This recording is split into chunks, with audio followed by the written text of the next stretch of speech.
actually enjoy treating your customers like a piece of shit, because that's how I felt when I went to the Alamo Draft House. Okay? You know what? I didn't know that I wasn't supposed to text in your little crappy-ass theater.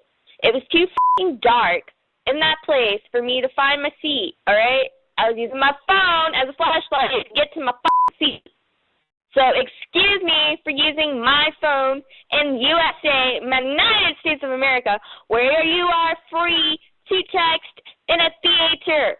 I was not aware that I couldn't text in your theater, all right? I've texted in all the other theaters in Austin, and no one ever gave a fuck about what I was doing on my fucking phone, all right?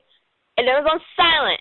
It wasn't on loud. It wasn't bothering anybody. You guys, obviously, were being assholes to me, and I'm sure that's what you do, you know, to rip people off. You take my money, and then you throw me out. You know, I will never be coming back to your Alamo Draft House or whatever. I'd rather go to a regular theater where people are actually polite. And, you know, I'm going to tell everyone about how you are. And I'm pretty sure you guys are being on purpose. So thanks for making me feel like a customer. Thanks for taking my money.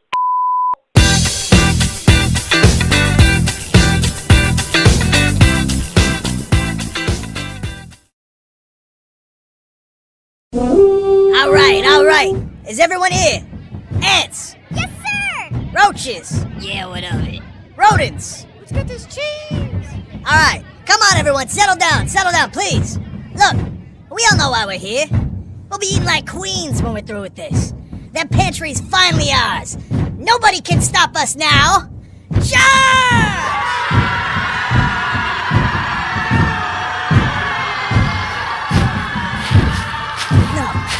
No, there's no way. It can't be. It's Old Colony! Old Colony Pest Control. Veteran-owned Massachusetts, Rhode Island-based operation with everything you could dream of for your pest needs. Equipped with top-of-the-line gear to guarantee your home is protected and staying healthy. Phone number is 774-400-5993. Give them a call for the backup you need. Tell them that General Red Revere sent you. They handle anything from ants, roaches, ticks, mosquitoes, rats, and more. No wildlife or termites at this time. Hey, watch it, buddy. We're marching.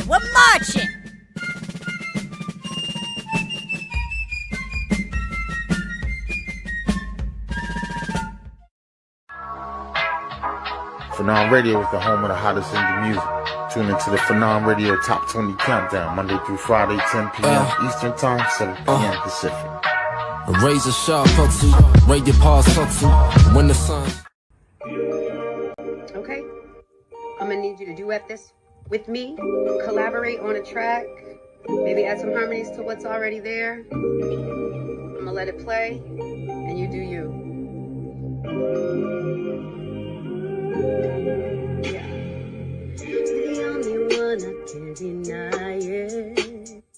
And the only one no need to hide it. Your kiss is heaven on these lips when you're inside it. All of that shit that made me trip makes me forget why I was wildin'. 'Cause when I'm crying, it's me saying that I need you. And when all these demons that I'm facing, you seem to see through. All of these walls that I put up in place to keep you. And arm's length distance is away, but you still hear true.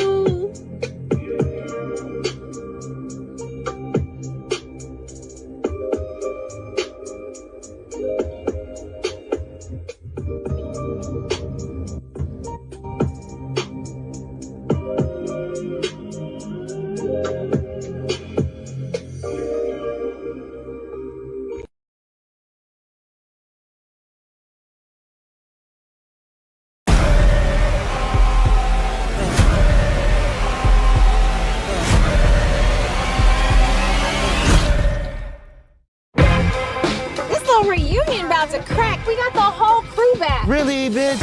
A cabin in the woods? Now let's get it all in perspective for all y'all enjoyment. You still a slave to the white man? Y'all gonna start calling my wife the white man, all right? Nunes, here's the anthem. Put your hands up that you shoot with. Count your But loot we with. do on Juneteenth. Oh, hell no. Where are you going? Look for the fuse box. What kind of house is this? No, thank you. The blackening? Whoa! Jim Crow Monopoly. Shit probably runs on racism. Pick a card and save Morgan. What do you mean, save Morgan? Refuse to play, and she dies. I think we have to play the game. In your predicament, the black character is always the first to die. I will spare your lives if you sacrifice the person you deem the blackest. The blackest? Nobody should judge anybody in here, bro. You have 2 minutes to decide. Shanika, she say nigga the most. Nigga. See? Wait. Y'all can't pick me. I'm gay. Oh, Clifton. Yeah. I can prove I'm not the blackest. Prove it. I've never seen Friday. I voted for Trump. What? Twice. Big money, playboy, your time's up. We need a plan. I'm saying, don't you dare. Don't say this dumb shit. We have to split up. Your time has run out. It's time to die.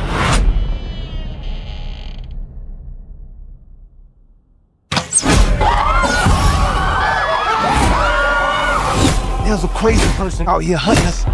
You got Rosa Parks on your shirt, right? Would she be sitting down right now? I mean, that's exactly what she did. You can shut up. Made you look. Made you look. Why black women gotta save everyone all the damn time? Made you look. Yo, stop playing. I got a gun. Damn. That's too DMX. What are you doing?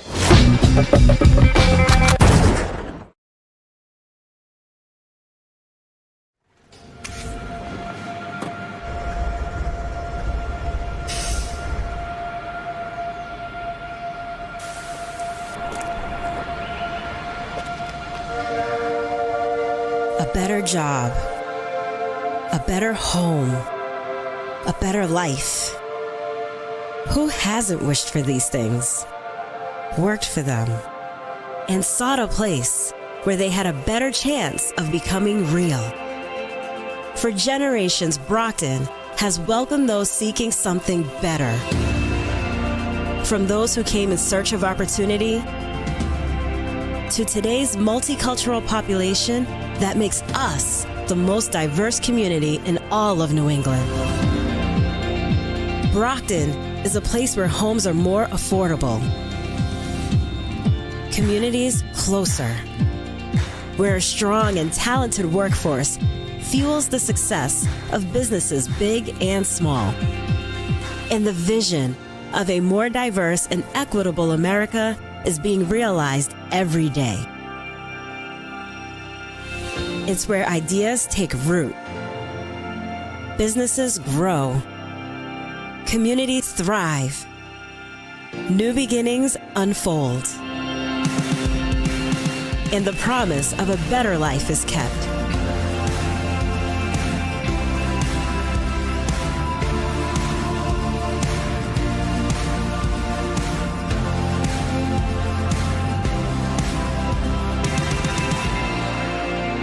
Brockton, Massachusetts, where better begins. Time to grow up.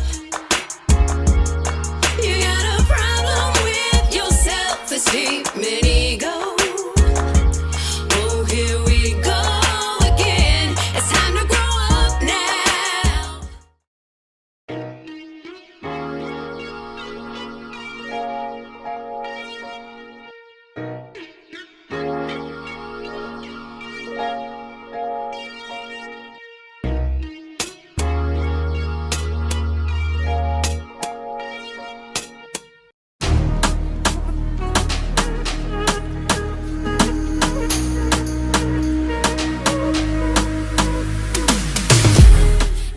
It's time to grow up.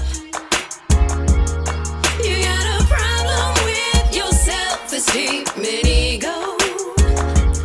Oh, here we go again. It's time to grow up now. This is Viana Marie, and you're watching The Booth, a Sinister One production on Hoobazoo.com.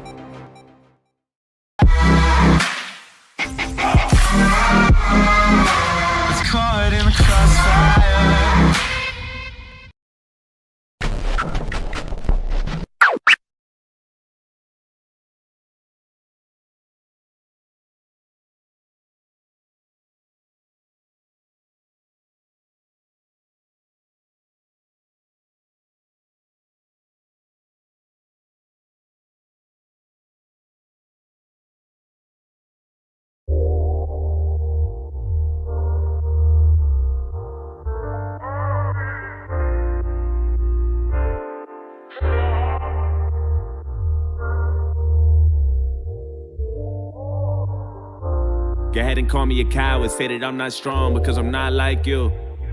Go ahead and call me crazy cause I live in a maze. Tell me, how about you? I think I live in my head. Sometimes I think that I'm dead. I hide behind my youth. No, I've been losing my mind and I'm a little behind. Step aside my shoes, cause I never been happy with myself. And I don't need no one feeling bad for me, trying to offer me pity and throw jabs at me. Wanna give me advice and then laugh at me behind closed doors. Just close the door and let me be by myself. Just me and myself.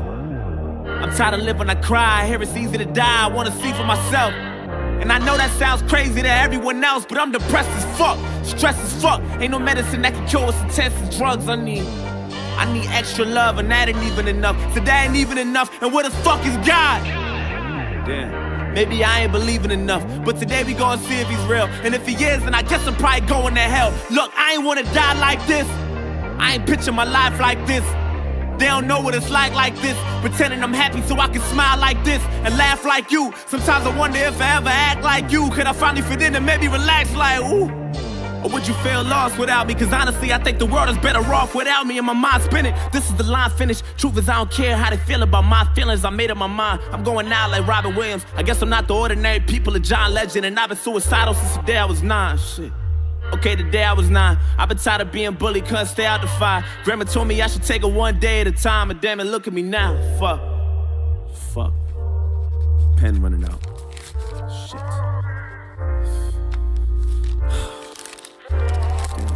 Look, just know it's a new day, but if you're reading this, then it's probably too late. Just make sure you tell my family it's okay. I'm sorry, but it's too late. I'm sorry, so much waiting on me. I don't wanna live to see another day. I'm sorry, but I can't stay. I'm sorry, so much waiting on me. Just make sure you tell my family it's okay. I'm sorry, but it's too late. I'm sorry, so much waiting on me. I don't wanna live to see another day. I'm sorry, but I can't stay. I'm sorry, so much waiting on me.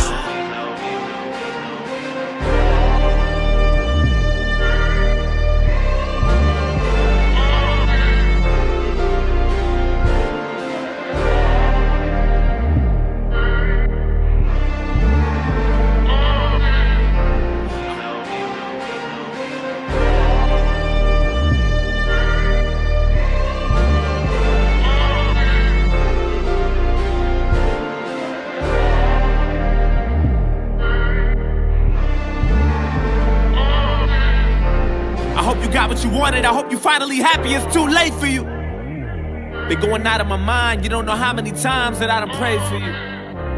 I hope you hear me, goddammit, cause I got so much shit that I wanna say to you. I used to shine, now I'm all in the dark. I remember I used to tell you to follow your heart, but goddammit, look at you now, it's all of your fault. How could you? Maybe it's my fault. I should've paid more attention to what you been doing. Maybe I should've been more of an influence. I can't believe that you're dead. I read your letter and all I could do is have mixed feelings about it. But I'll forever be attached to you. Damn. Part of me feels bad for you. A part of me feel like you weak and I'm mad at you. And I don't mean to be insensitive, but I don't understand how we couldn't prevent this shit. You took the easy way out. God damn it, you did. I mean, look what you did. I'm so fucking upset. How could you be so selfish? Nigga, how could you be so selfish? Now you're gone, you done left me so helpless. I wonder what God thinks. I hope you in God's place behaving yourself. Yo, what the fuck you gotta say for yourself? Look, I really feel lost without you. I hate the fact you think the world is better off without you. And my mind's spinning. This is the line finish. Truth is I don't care how you feel about my feelings. And I'd be lying to you if I told you I'm fine. Listen, I know that you can hear me. All I need is like 5 minutes. I just want to reach inside the casket and pull you out. I'm sorry, this is something that we both couldn't figure out. I wish I could hear you now. Is your soul missing? I wonder if you could do it again. Would you do it different? Tell me what death is like. Was it meant for you, Brody? Did the heavens support it? Are you fucking happy now? Did you get what you wanted? Isn't this what you wanted? I feel the temperature falling and you've been suicidal back then, you were not. Yeah, even back then you was not. We was living on the edge, couldn't stay out the fire. Grandma told us we should take it one day at a time. And damn it, look at you now. Shit. But it's a new day, and if you can't hear me, then it's probably too late. Fuck! Just make sure you tell my family it's okay. I'm sorry, but it's too late. I'm sorry, so much waiting on me. I don't wanna live to see another day. I'm sorry, but I can't stay. I'm sorry, so much waiting on me. Just make sure you tell my family it's okay. I'm sorry.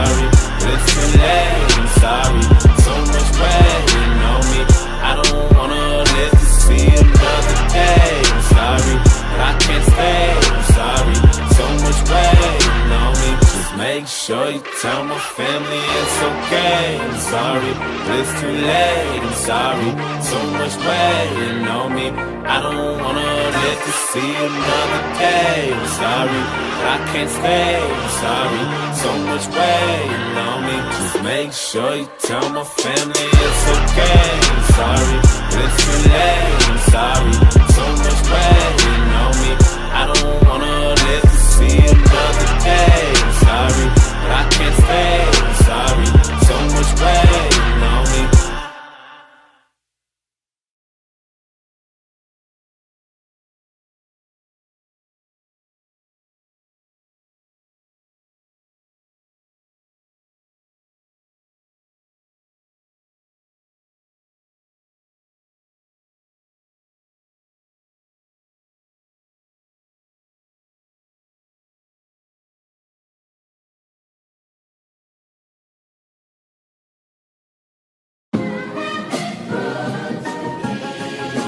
Can you dig it?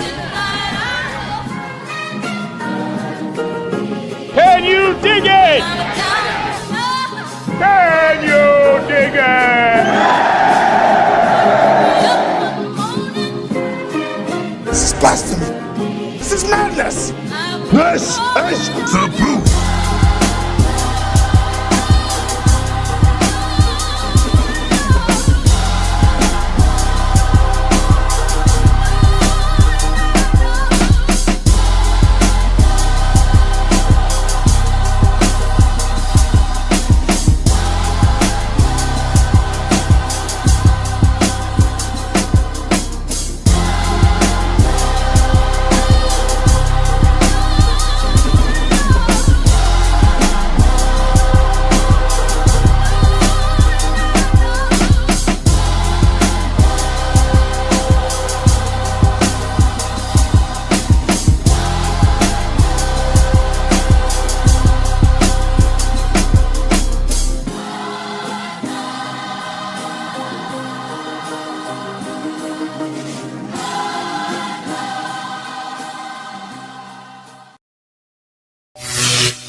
All right, it's your boy Sinister One broadcasting live from the City of Champions. You are watching The Booth. I got to thank everybody who's in the chat right now. Felicia, Alex, Viana Marie, Julie Anderson. I got to scroll up because there's so many. Nancy, John Hayes. All you guys are in the chat waiting for these guests to come on here. I know everybody was waiting to hear the announcement. I've had a couple of people reach out to me already to come on this show that are running for office because we've got the big election coming up here in Brockton. Mayor Sullivan is running for re-election, but we've had some people already throw their hats into the bucket, and they're going to be coming on the show. One of the first people that reached out to me is Hamilton Rodriguez, who's running for mayor. He's announced he's coming on the show. That's going to be June 13th. What's going on, DJ Bobby Boom? Thank you for tuning in. And he's going to be the first. He's going to be June 13th. And the booth is open to anybody. I'm here to let anybody who's going to run for office to come on this show. It's just like radio. You don't have to pay. It's an open forum. If you want to come on and support your platform and answer any questions that we may have or people may have in the chat, you're welcome to come on this show. That doesn't mean just because somebody comes on the show doesn't mean I'm endorsing them. I'm just having my platform so people can come on and get it out there. I got to thank my guests from last week, Joey Harkreader, and my brother Kevin Hayes. Joey Harkreader, who wrote the those anime books that you guys saw.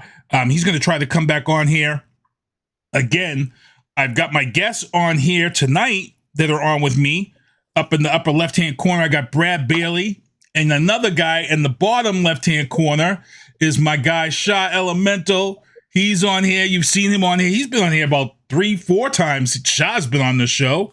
But before I get into this interview with these guys and the topics, let me just get into my sponsors. Michael Douglas Barreto, MDB Electronics. If your controller drifts or fades or doesn't go the right way, or you lose a match because your run button doesn't stick, send it out. 24, 48 hours, you're back to gaming. Also, available now, Viana Marie's music, available everywhere. Check it out. The album, It's Personal. Tactical target systems. Those are those zombie targets that you see here. Checking it out. I tried to hold one up a few weeks ago. It didn't show up too well on the screen. Also, ilovebostonsports.com. If you're in the chat, there's a chance of you to win a shirt. Alex says in the chat, he says, "What's up, man?" He says, "Great shirt." Yes, the shirt is badass. You know, Sinister One. Gotta come with that, boy. Who is the master? Kiss my Converse. And Shah's on. I had to rock this for Shah. Right here, one of the best Xbox games of all time. Gears of War. We need that movie. We need that movie. We don't want it. I'll take an animated show on Netflix. We need that movie. Boudoir photography. Empowerment. There's a big star now. Exactly. Kimberly Ann, empowerment photography. Viana Marie pictured there. And before we get into the news booth, my guys are on here. They come from my man Brad Bailey from the Culture Corner. And these guys are going to be putting out a nice podcast called Masters of the Gamerverse, which the last couple of weeks I've been able to talk about video games and a lot of stuff.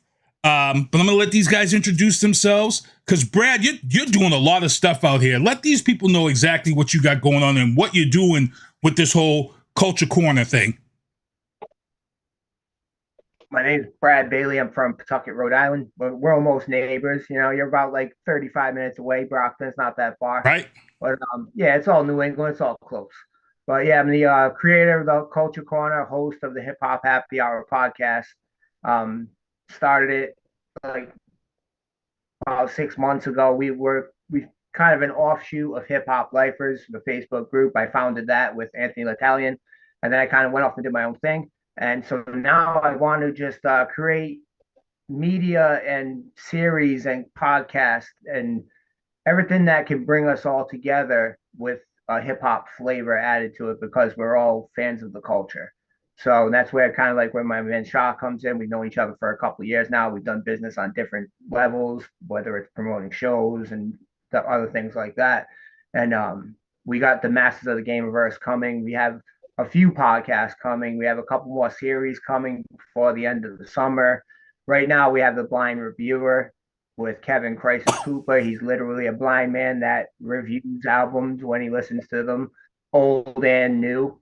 And then we have Speak Unplugged, which is from a man Speak the Rebel. Also, Shah has worked with him in the past on the Scumlord EP. Yes, sir. Yes, sir. And Speak Unplugged is his journey into doing a different genre of music, more of a hip hop acoustic guitar type flavor thing. So he's been dropping his little vlog series on our YouTube channel. So if anybody over here watching, go subscribe to the Culture Corner on YouTube. So we got to get them numbers up and start getting some money going. We want to give you a for real. You got to advertise, you know. That's the only way to do it, you know? Exactly. But, we got Fourth Nonsense coming in August, which is a football podcast. So yeah, we're doing a lot of things. And Shah, you're involved with this. I'm gonna be doing the Masters of the Gamerverse podcast. You've been. So my whole thing. You've been talking about this for a minute, though. A lot of. I mean, I've been talking to you behind the scenes for a while about wanting to do something like this, and for me, it stems from basically like I am huge into a couple things: gaming and hip hop, and there's a lot of coverage of gaming, but I don't see really anything with like any type of like flair to it as far as like not being so damn nerdy all the time. I hate saying that because I have friends that are big. I'm a big nerd, really, when it boils down to it. Yeah, we all. But there's a certain crowd that's kind of like when the guy's like, "Oh, I'm over here," you know what I mean? People are like, "I can't listen to this." So I just want to be a little bit more relatable than a lot of that stuff. I think on a certain level, if that makes any sense, and kind of bring that aspect to it and just discuss gaming and stuff, and you know, really dig deep into all that stuff because I could talk about it for hours. And we've got some topics tonight. And obviously, I want to get you involved, Keith. Well, yeah, we've got some topics tonight that we're gonna talk about and kind of chop it up about. That's pretty big in the gaming industry. So this network, you guys are. What's the date? That's the kickoff for this Masters of the Gamerverse. You have We don't got a set date yet, but probably in June we're gonna go ahead and launch.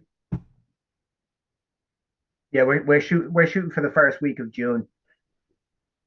First week of June. I'm definitely gonna have to check that out because I like that. What do you guys playing right now? Before we get into this debut of Masters of the Gamerverse. Well, for me right now, I mean, honestly, right now since Zelda came out, it's Zelda right now. I can't really. It's so good that like even if I wanted to play something else, which I do, but I just can't right now. I'm usually playing my sports games. You know what I mean? I get my reps in. I'll say like that. You know what I mean? Because you got to stay on top of your game. So when you got to play somebody face to face, you got to be able to handle. But yeah, mainly Zelda. I was playing a decent amount of the Hogwarts game, even though I'm not a Harry Potter game. But that's really good for like an open world game, especially next gen, because there's not a lot of good next gen games yet. So that's mainly what I've been playing, just typical sports and then them two games. But right now, definitely Tears of the Kingdom for sure. Ooh. Game's amazing. Oh man, So many levels too. I might have to get a Switch to check that out, or borrow somebody's Switch to check it out because I think I still have PTSD for the amount of hours I spent on the original Zelda. I mean, yeah, it's crazy. Brad, what are you gaming now? Oh, what I bet.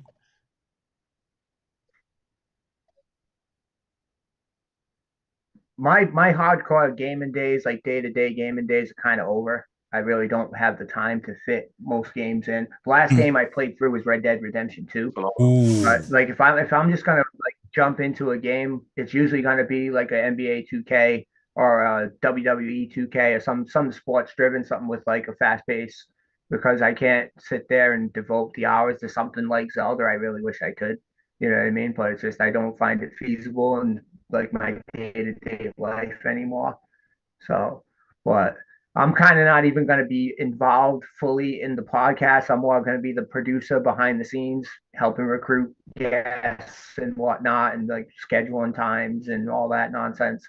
Just because the logistics end, and let him focus on actual topics and what he's going to be focusing on for what. If I don't know if we're going to be doing it weekly or bi-weekly. Yeah, I'm pretty sure we kind of decided on bi-weekly would be the best bet, just not to oversaturate everything. So, but yeah, that's pretty much it for my gaming life.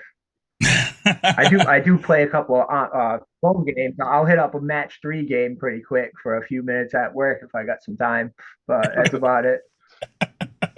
Oh man, yeah, I'm a serious gamer. I'm not even going to get into how many hours, but I get my time in every night. WWE, I've been playing Call of Duty. I'm grinding it out, and Destiny 2 Lightfall DLC just came out. So me and my son have been grinding. We tried to do. I'm not going to tell anybody to try to do this. We tried to do Destiny 2 Lightfall on Legendary last night.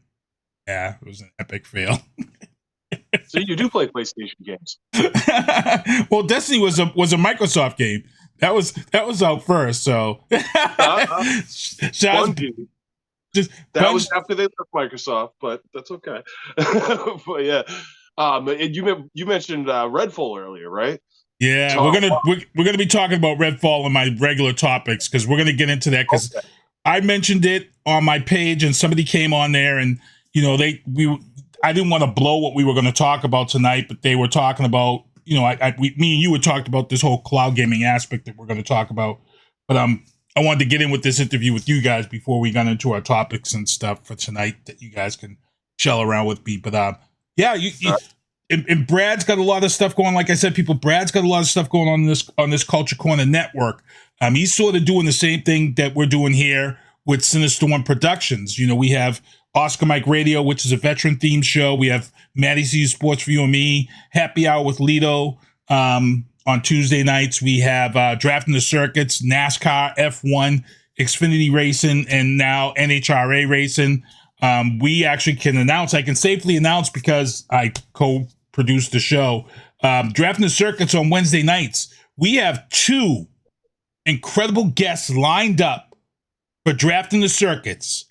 Al Unser Jr., who is a friggin' race legend, And for those who have been watching ARCA racing, there's a little known racer who is famous as a child actor.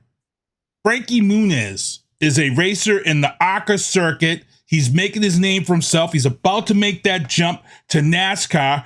I spoke with his wife, and we are locking down the date in June from Malcolm in the Middle to be on Drafting the Circuits to talk about his jump and leap into professional car racing. It's going to be insane because everybody remembers Frankie Muniz when he was this little guy on Fox's Malcolm in the Middle. He's this grown-up guy who's about to make this jump to NASCAR, and it's going to be a crazy. I'm excited for this interview. This is insane. That's insane. That's dope. So it's Gran Turismo Part 2. There you go. There you go. So while you guys were on here, we were talking about some stuff. Let me bring in some topics to talk about. Not yet, but I had some stuff last week that I had my brother on and Joey Harkreader on. We were talking about unveiling some trailers, and you guys grew up in the 80s like me. They unveiled this new Transformers trailer, and I know me and Sha went back because Sha was kind of worried about the fact that this is kind of a hybrid movie where they took the 85 animated film, which is a cult classic. That 85 Transformers movie is a cult classic with Unicron, all of this. And in this trailer, we see Unicron, the main character, human character Noah, gets Daniel's exosuit. But then you now combine this 85 cult classic with the Beast Wars. And I know Sha said he's a little worried about this. But for me, I'm like, look, it's in June. It's a summer popcorn movie. The fight scenes already look ridiculous. You got the Maximals, the Insecticons are in this. For me, growing up in the 80s and watching trade, I almost had a man tear. Brad? I hope that the trailer the movie does the trailer justice, because we already know that they pack a lot of stuff in the trailers to get us to buy that ticket, and the movie usually disappoints. And I think most of the former movies have disappointed. I mean, even the first one, the Michael Bay, wasn't that great. I mean, if we look back on it, it wasn't that great. The best one. And then Bumblebee was probably the second best. Right. But they're still lower. So it's such a low bar that hopefully that they really blow out that expectation that we all have. Because we'd say if they don't, they might as well just give it up at this point. Well, that's kind of my worry with the two storyline thing going on, because it's like they're smashing too much. They're trying to do too much. Like, come on, settle down. It could have been its own thing, and later on maybe cross them over or something. But and that's the thing, and the point you make is correct, because there's so much that happened in that 85 movie. You get the death of Megatron, who gets converted to Galvatron, and when the TV series came on, when that cartoon returned back to TV, Galvatron was in the TV series cartoon, which blew everybody away. If you didn't see the movie, kids were confused too, coming back to that. Yeah, so I can't wait to see how they do this, and hopefully, because like I said, we're all in agreement here. There's a lot of storyline between both these stories to mash into a 2.5 hour, maybe 3 hour movie. They really have to do it justice. They can't do the death of Optimus Prime. I mean, they can again, I guess, because they already did it in one of the other ones. So it's kind of like they've already hit a lot of those beats in the series to begin with. So it's like, I'm curious as to what fresh they can bring to it and really make it good. Because like he was saying before, a lot of them have been mediocre to okay. Mm-hmm. Like something you put on and it's like a Fast and the Furious film, but with robots instead. Right. That's a good comparison. That really is. Yeah, because it's spectacle. It's just things blowing up and robots rolling around and fighting with each other and big blurs. And Alex says in the chat, he says to John Turturro was the best part of the Transformers movies. Yeah, he was. I can't argue with that either. It definitely was. Some would say Megan Fox. Gary Keith, what's going on? I see you in the chat. Hello. Tweety Doe, what's going on? I see you in the chat. We're at 7:18. So these guys are on with me. Brad Bailey, he's on with me. Sha-Elemental, as I said, they've got this network, the Culture Corner. Sha is going to be the host of this Masters of the Gamerverse. So you want to make sure to tune in the first week of June to get ready for that. And then the background, we see that. Tell us about this hip hop happy hour, man. Behind you, Brad. I started the hip hop happy hour over a year ago. It was April 2022. It was doing time the Lifers cast at first when I was with Hip Hop Lifers, and we ran for throughout the year as that. And then when we switched over to the Culture Corner, I rebranded, became the Hip Hop Happy Hour. We run live every Thursday night, 8 p.m. Sometimes we have some technical difficulties. Sometimes we don't, but it is what it is. It's we're going into our 50th episode in June, which is pretty cool, pretty dope to me. It's been a long time. What happened? Silver anniversary. Oh yeah, yep. Get me something silver. But no, we've had some pretty dope guests on. We've had Snow Goons. We've had Reef the Lost Cause a couple of times. Outer Space, Jarv. Who else? Bofat. There's so many dudes that have been on. Shaw's been on a couple times. He's hosted a couple times. We've had the homies from Genosha Records, Weapon ESP, Ghost of the Machine, Logan, all those dudes. We've had all the Grime Wave dudes on. So it's just I want to bring on people that I can actually spread the word throughout the country, throughout the world, because we've had dudes on from South Africa, from Australia. So I'm trying to bring it, especially my local area, New England. Mm-hmm. If I could put a local person on, I'm going to put them on because it's advertising for them and it's free advertising. Do your thing. Shamelessly plug all your stuff. I really don't care. You could talk about your album all day long. I've had people do it and that's fine. But I want people to get a little bit of shine. But the same thing, you got to advertise yourself too, A lot of people don't do that. And then they hit me up saying, how come I'm not getting that many views on my podcast? Right. And we've actually been promoting this Hip Hop Happy Hour because Vianna Marie is scheduled to come on your show in June. So we've been actually promoting her promo for that. And, I can't wait for that to come on. And I got to thank my son because, I've been listening to hip hop for a long time. I've had this love-hate relationship with hip hop. Right now, I'm really, really enjoying Scarlett. And I know there's a lot of women out here that have been, pushing this whole different narrative. Scarlett is like a complete 180 from what all the women are putting out there. And I put a post up about her song, This Is New York. And I said, ladies, if you've got a man who's a rapper, and he's in the bathroom, rolled up in the fetal position, he just heard This Is New York because she's bringing the heat. She doesn't have that look that you see from, the Nicki Minaj's and all these women that are out there right now. But the problem is she got bars. And she's killing it. And what are you guys' thoughts on that? Women who can come just as hard as the men. That's what we need in hip hop. More of that and less of the Barbie, Little Kim, Foxy Brown mold. Not that they weren't dope in their own right, but they were the original of that. You know what I mean? So it's let's get back to the more Roxanne Shante and the Brat and MC Light. Yeah, MC Light, like rap. We got enough Doja Cats. They can do their thing over there. But if you're gonna be hip hop and rap. Mm-hmm. Write your own shit. Come correct. Brad, you want to add to that? I think there's still that negative connotation behind a female rapper because of the Nicki Minaj's, the Cardi B's, and just all the trash that we have to hear from the mainstream side of the female artists. And so they bury all the dope female artists that are out right now, like Ciroc, like Rhapsody, Rhapsodies. Even Jean Grey, she goes back so long, she doesn't get the respect she deserves.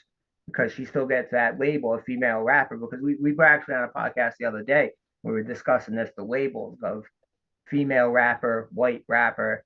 You know, Yeah. we're one of the only cultures that put labels on the artists like that, and it's negative, really. We don't think of it as a negative connotation towards them, but it really is. Because why do we have to? If they're dope, they're dope. If they can spit, they can spit. It's just bottom line. It doesn't matter. It doesn't matter where you're from. I don't care if you're from North Korea. You could be from North Korea. If you could spit some bars, you can spit some bars, and that's what it should be all about. So, but I like that Scarlett's coming out hard, and she reminds me of those old school, like early to mid '90s rappers like Jean Grey, and when Raw first came out and all that. You know, she's really hopefully it'll catch on and people will actually listen to her. Yeah, her video is grimy as F. It's hardcore. And I know there's a lot of male rappers, because this industry is dominated by a lot of male rappers who think they're above everybody, and you know they like the fact that women are staying in this sexual place. But when you have a woman that's gonna come and rap what Scarlett is rapping, now all of a sudden, you know, you see these guys out here, they're like, oh, she ain't nothing, or she's just a gimmick. You know, they're already downplaying it because to be honest, some of these dudes are scared. They're scared. They don't want that smoke. They'd rather seeing women rap about their vaginas and the Ice Spices, you know, doing all these crazy things. They don't want to see a woman just coming out on stage and just murking you. Yeah, like Lady of Raging them.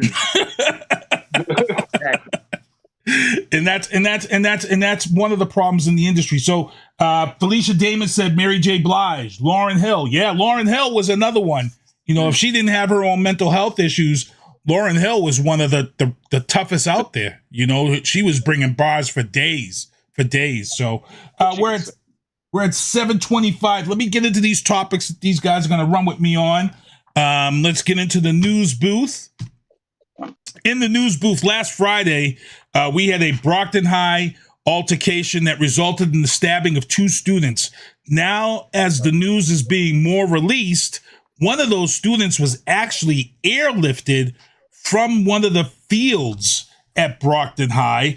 The question that I am asking in regard to this is because after COVID, when the kids started coming back to school, they had a major altercation and a stabbing at Brockton High. And at that time, Brockton High was supposed to institute these checks at the door before school, backpack checks and things of that sort. There was a lot of complaints about the fact that kids weren't getting into class on time. Kids were being marked late.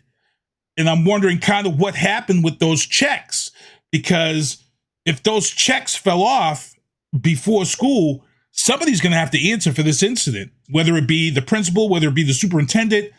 Someone is going to have to answer for this altercation that happened outside the school when the school closed, because the first thing they're going to say is, well, they should have never had a knife on them anyway, because they would have been checked at school. I mean, maybe the person hid in the, who knows? The problem is that it should have never been there, because there was supposed to be a check and balances in place. And that's the question I'm asking. I know I've got a lot of politicians right now in my chat.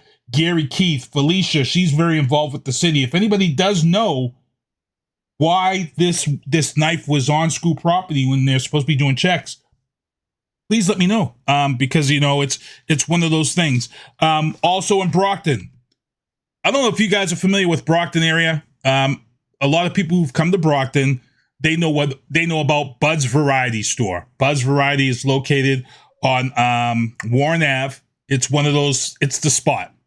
It's the spot that when you was younger, you could go and just buy single cigarettes, you know, or you could buy rollies, or, you know, it's that spot. Every neighborhood has that spot. Last night, Bud's caught on fire. It was a 4-alarm fire. Here's the video, courtesy of Marc Vasconellos of the Brockton Enterprise. Here's the video right here of the fire chief talking about this 4-alarm fire with the video of the actual fire. Here we go. Warren Avenue, you see it's a 2.5-story wood frame with a multi-use store on the first floor. Upon arrival, they had one person jumping out the second floor right behind me here. All of the occupants were reported out. Heavy fire throughout floors 1, 2, and 3 on our arrival. Not sure how that happened, but it did move pretty quickly throughout the building. We're at a fourth alarm now. Deputy Gallagher on arrival struck a second. When I got on scene, I struck a third, and then consequently afterwards struck a fourth. Heavy workload that's in that building right now. And that was Bud's Variety. That was the chief of the fire department here in Brockton talking about this 4-alarm fire at Bud's Variety. Again, I got to thank Marc Vasconellos for that from Brockton Enterprise for the use of that video. Also in Brockton to lay off 130 teachers. 8% of the teachers' force is going to be laid off because we lost like 1,300 students. So the budget is going to drop down to what we need. This is why, people, you have to fill out your census every 10 years. And when you get that letter in the mail for voting and all the people that live in your house, you have to fill this out, because if you don't have a true representation of how many kids live in your neighborhood and how many kids are going to be attending the school, guess what? The budget gets cut by what is put out for numbers through your census and through those voting papers that everybody thinks, I'm just going to throw it away and not fill it out. And then the school system says, oh, we've got this many kids this year. But then all of a sudden, the first day of school comes, all these kids registered, and you've got like 2,000 more kids than you're supposed to system-wide. The budget isn't ready for that. It isn't handled that because the budget is based off the census and those voting numbers. So people, you gotta do your part so this doesn't happen. Also, the tragic story of the boy who went missing at Castle Island. His body washed up on Spectacle Island today. Parents, it's summertime. I hate seeing tragedies like this, but you gotta, this poor kid was with a relative. He took his eyes off this kid for 1 second. And that's all it took. In Castle Island, that area this time of year is crazy. You got to keep your kids on your hand and keep them in eyes. You just have to. It's trouble.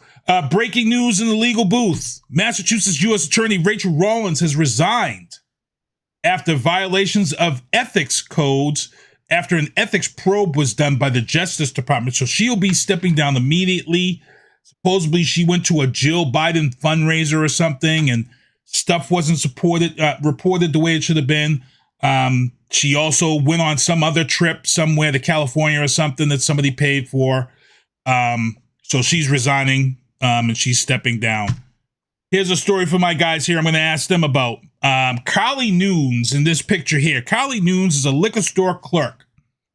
A person came in, bought $12 worth of Mass Millions tickets and bought the multiplier on the tickets. Person left the store, forgot the ticket. The ticket hit for $3 million. Carly and her boyfriend, who works at the Sava store, decided to hire another guy to go down to the gaming commission and cash in this $3 million ticket. The person who lost the ticket remembered the numbers and reported the ticket stolen. They are now being charged with this. And here's the thing I'm going to ask you guys. You see this a lot. And, you don't really see these clerks or anybody really held accountable. I've been in the store myself where I've seen elderly people scratch a ticket. They do scratchers. And guess what? The elderly person doesn't know how to read the friggin' scratch ticket that they just scratched. And then they go up and they think that the clerk is their best friend. And they say, hey, can you tell me if this is a winner? And the clerk can say, no, it's not a winner. And off the elderly person goes. I'm pretty sure that this is something that goes on quite a bit with the mass gaming system. I see you nodding your head, so I'm going to go with Brad first on this one. People will do anything to scam other people, man. It really comes down to it. If it comes down to money, especially a tag like $3 million, they saw that and they're like, okay, let's see how we can get this paid out to us. But they weren't thinking that the guy'd be smart enough to remember his numbers, even because he just saw it for a second, Yeah. So good for him for trying to go after them to get his damn money, because he's the one who pays for the ticket. It's his ticket. But it's just sad that anyone will try to scam you out there. Like all these messages you get on Facebook and Instagram and all these other people, everything's like Cash App scam, this scam, that, the phone calls. It's like when does it stop, man? It's like almost annoying to the point you just want to shut down your phone number to not get any more of these scam likely calls. I mean, I probably get about 15 of them a day. So it's really ridiculous. Felicia's in the chat. She says her father was taken advantage of and she had the police check the store cameras. And that's what happened here. The guy reported it. He went back to the cameras. They went back and caught these people doing what they did on the camera. And then they had an argument in the lottery lobby. And they were caught on camera arguing about this ticket. Sha, you want to comment on this? Well, yeah, my take on it is, too, it's like, I'm not really surprised because I see, so you can get a look at it two angles, right? In these type of stores, you got two different ownership approaches, right? You have the 7-Eleven franchise model, and then you have the small mom and pop model. With the big franchise model, you have people working here for minimal pay, probably high stress, no respect, et cetera, and they still have to deal with people. We all know how that goes. And then on the other flip side, you have these small business owners who are struggling to get by. And I know for a fact that a lot of them don't buy product the way they're supposed to, you know, rather than going through a distributor. They'll go up at Stop and Shop when they're doing the 2 for, you know, 4 12 packs for the price of 2 or something like that. They'll go up and buy out a whole set. And that's how they kind of do their thing. And they just bounce around from store to store doing that as the sales move around. So in either scenario, I'm just seeing people who are either desperate, potentially, and also people who are looking to cut corners constantly. So this type of thing isn't really surprising. Is it right? No. Should something be done about it? Absolutely. But it's kind of a structure issue, I guess, in a way. I don't see it going away until that changes for the most part. Yeah, I mean, that's my basic view on it. But yeah, I mean, people should definitely, I mean, I don't know about being thrown in jail over that. I mean, give the guys money, slap them on the wrist, and call it a day. Right. You know, The crazy thing is the store gets money off that ticket anyway.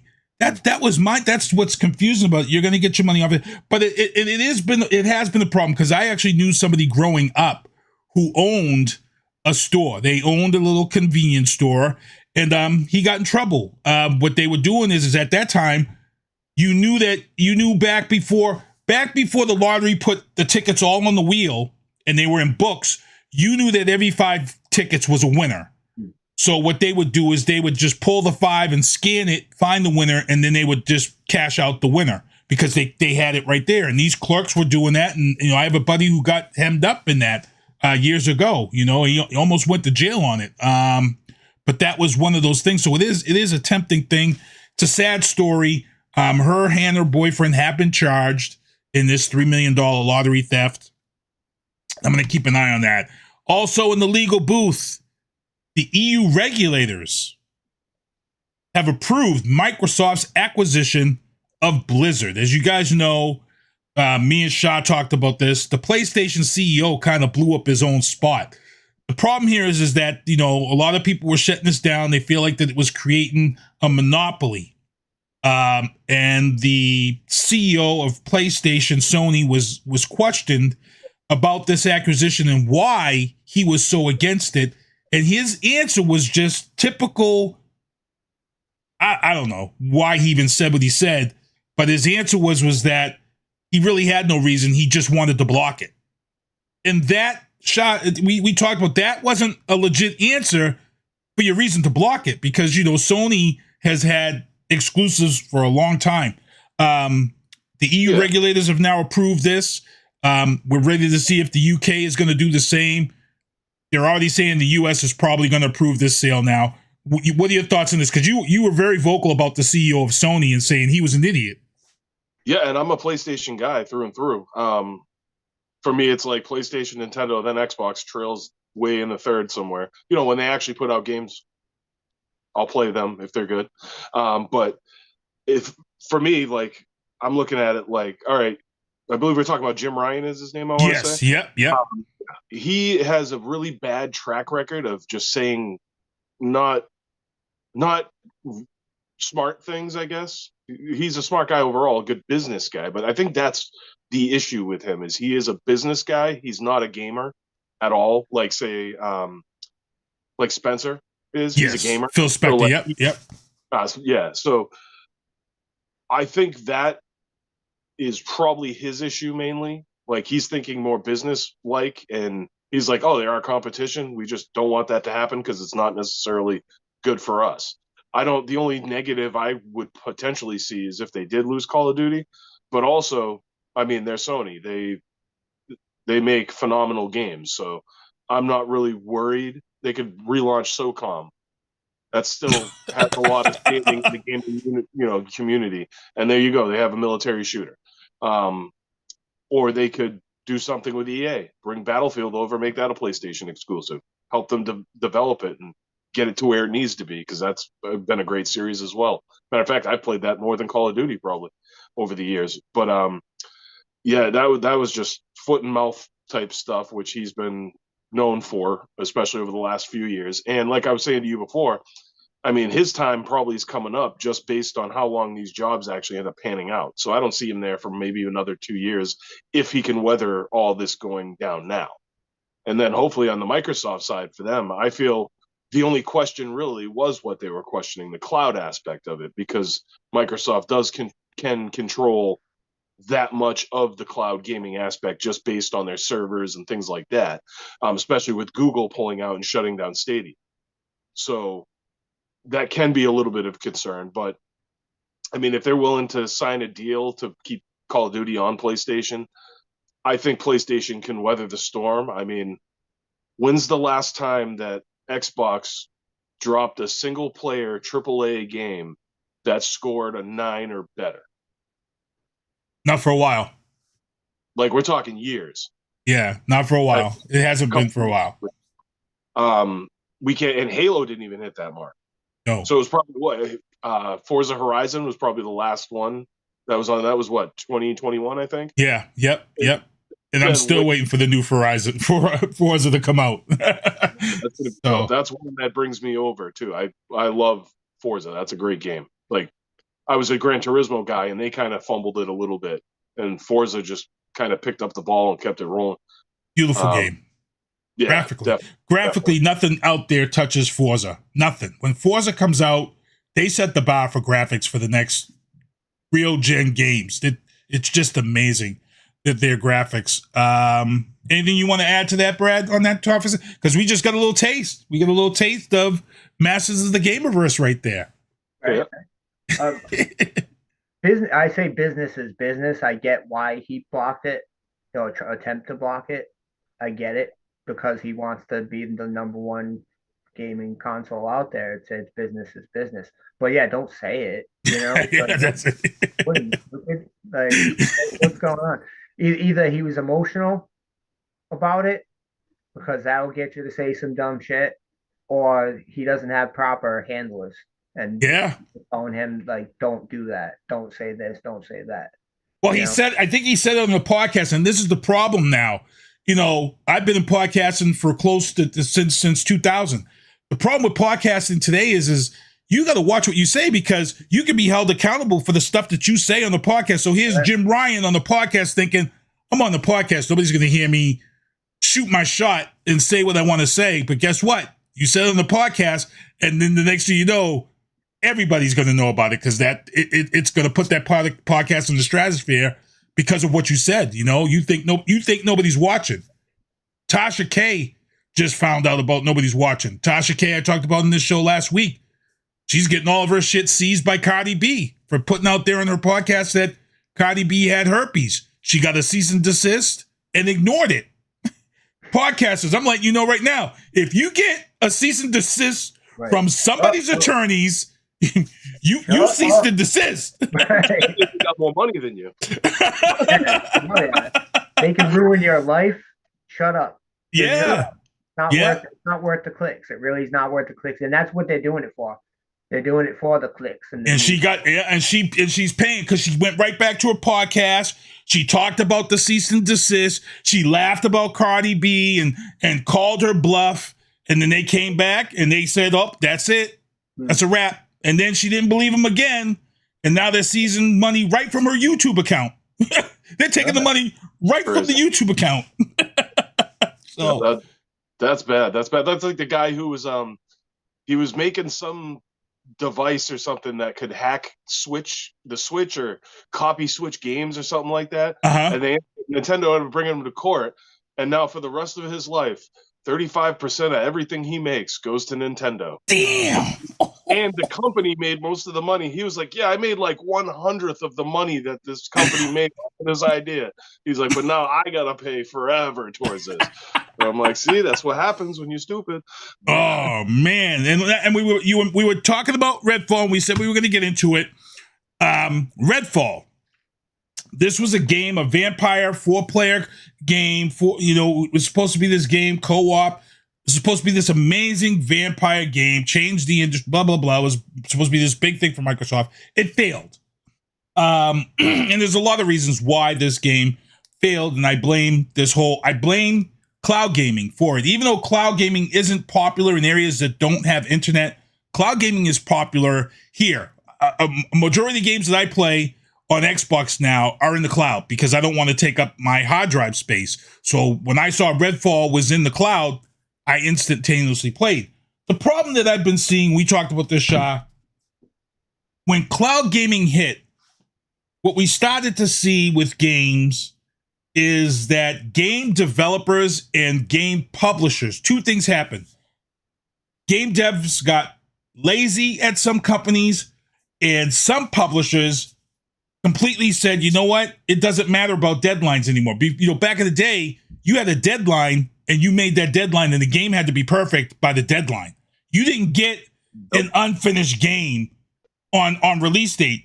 With cloud gaming and with game devs to be able to go in and do patches and do updates and change the game on the fly while people are still in there playing, I feel like that this has made game devs and publishers a little bit lazy, like Cyberpunk. Cyberpunk is a great example. That game should have been released perfect. You had Keanu Reeves promoting the game, and the game was released, and it was a friggin' effing mess that it should have never been. And the internal word behind the scenes was that the game devs who were working on this had said they didn't want to release the game. It wasn't ready. But the publisher was like, no, we made too many commitments. We'll release it and fix everything on the fly as everybody plays the game. Well, realistically, people paid for that game that weren't part of Game Pass, number one. For me, I felt like it should have been released as some of these games, they're released as a beta, like Valorant, Overwatch. Some of these games were released as betas first, and you don't mind playing a beta and giving your input until the game's able to be bought. But I feel like cloud gaming has created this part of the industry where a lot of publishers that don't care about money are saying, you know what, screw it, we can fix it when the game's released in the cloud. I feel like that's how it is with some of these companies. Yeah, absolutely. That's definitely a big part of it. There's a few, with Redfall specifically, there's a few things I can point to. So from what I understand, it's got a Far Cry type structure. So right there, we're talking about something that's a little stale at this point. The whole checking boxes on a map kind of thing, like just go here, do this, and just rinse and repeat over and over again. That was a big thing. That thing that they didn't launch at 60 frames per second, even though they were showing it at 60 frames during all the press for it and all the promo and everything. And then they waited out, I think it was like 2 weeks before, to let people know, like, oh, by the way, sorry, it's only going to be 30. Yeah. And another thing was, too, I saw that there's a story to it, and it's almost like a Destiny type game as well, where it's like an always connected type thing, which I'll get into those being kind of, so that's another thing that's bad. I'll just say it now. Those type of games were really hot a couple years ago when they first started developing Redfall. However, now, how many of those games are still around? Not many. You got Call of Duty, Warzone, Fortnite, and a few other smaller ones, maybe. Yeah, they launched a ton of those games. So like that whole thing is kind of, people are a little bit sick of that, I think. So that played into it, the 30 frames per second. Like I said, the fact that when they came up with this idea for the game, it was maybe a good idea then, but now it's probably not. And then like you were saying with the cloud thing, I think that's just the whole constantly connected online aspect of it is the reason these publishers do this, because they know, okay, we can ship it, like Cyberpunk, you were saying, for instance, we can ship it now and fix it on the fly, like you were saying. Like, I got that game for $10 probably a month after it launched, and that was supposed to be a AAA game. Do you think Zelda is going to be able to be bought for $10 2 months from now? No. It won't be able to be bought for $10 2 years from now. Nope. Maybe not even 10 years from now, because those games retain their value. Because when Nintendo launches a game, it's complete. They don't need patches. There's very few. I can't think of anything off the top of my head. There's been a couple maybe should have been patched, like that new Pokemon. I don't know one, but I do know it ran very bad, especially considering it wasn't really pushing the hardware, which is so old. But then I see things like Zelda, the new one, and how great that runs on 2015 chip. And then you look at Redfall, and you're like, how did this happen? Yeah. And it's funny because they just talked about the new Grand Theft Auto 6 that's going to be coming out. They're saying it's already in the upwards of $1 billion in development. But here's the thing, people. When that Grand Theft Auto 6 comes out, I bet you there'll be no patches. There'll be that game, Grand Theft Auto, when that comes out, that game is usually perfect. There's nothing. They'll make some tweaks, but nothing crazy. Yeah. Like you said, it probably will cost them $1 billion to make that game, but they can afford it because Grand Theft Auto 5 Online just prints money for them. Right. That'll be the next game I buy. Actually, will be Grand Theft Auto 6. Oh, really? Yeah. And actually, I've actually been beta testing for Diablo 4, and I'll tell you right now, that's another game. Like last weekend was the server crash test. They just told everybody, "Come on, we need to crash this server so we're ready to go on the release date." Graphically and everything with this Diablo 4 is phenomenal. And again, they're a good game developer though. That developer is on point. The Diablo games are always on point, so you know your product when released is gonna be on point. And that's what I feel. I feel like we already know what developers and publishers we can trust to have a good game in our hands on that date. I was really looking forward to Redfall. And the controls were so sloppy when I first played it. I was like, what the? I'm like, there's no need of this. That's sad because Arcane's a good studio. They did Dishonored 2, a couple other good games. Like, they're not known for making bad games. So it's weird that they came with this. Yeah. And it's funny. Like, I'll find, because I have Game Pass, I try a lot of games that I never would try before. So, like, one of the games that I'm playing right now is Sniper 5 Elite. Oh, Sniper Elite. Those games are fun. Which has a weird aspect. On their online play, you can do the campaign on Sniper, and people can come into your campaign game and try to kill you. To me, that's a whole different, new, innovative aspect to a game. And I'm like, why is this not being promoted online? Why is nobody talking about the fact that people can come into your campaign mode and literally F your game up? Like, you're not playing the same game over and over. It tells you that somebody's joined in your campaign game, but you don't know who they are or where they're at in this campaign. And they're trying, dude, that's, to me, is the sickest innovation in the video game. Why is that not being promoted, Sha? Because that's insane. Bad marketing, probably. Why is it not being used more in other games? It changes your whole campaign aspect because you never know. Your campaign is always going to be different if you've got people jumping in and trying to kill you in the game and you don't, similar to like a procedurally generated level in like a Mario type game. Yeah. You don't know what you're going to get, but it's always going to be different every time. Yeah. And I tell people, I told my son, we were playing co-op, and then I said, hey, people can come into this game, and try to mess this up for us. DMZ and Call of Duty. Yes, you're right. DMZ. run into other fruit while you're out there. I've definitely lost really good gear and gained some really good gear through that. So I have had that happen to me. We're at 7:53. I got to move along here.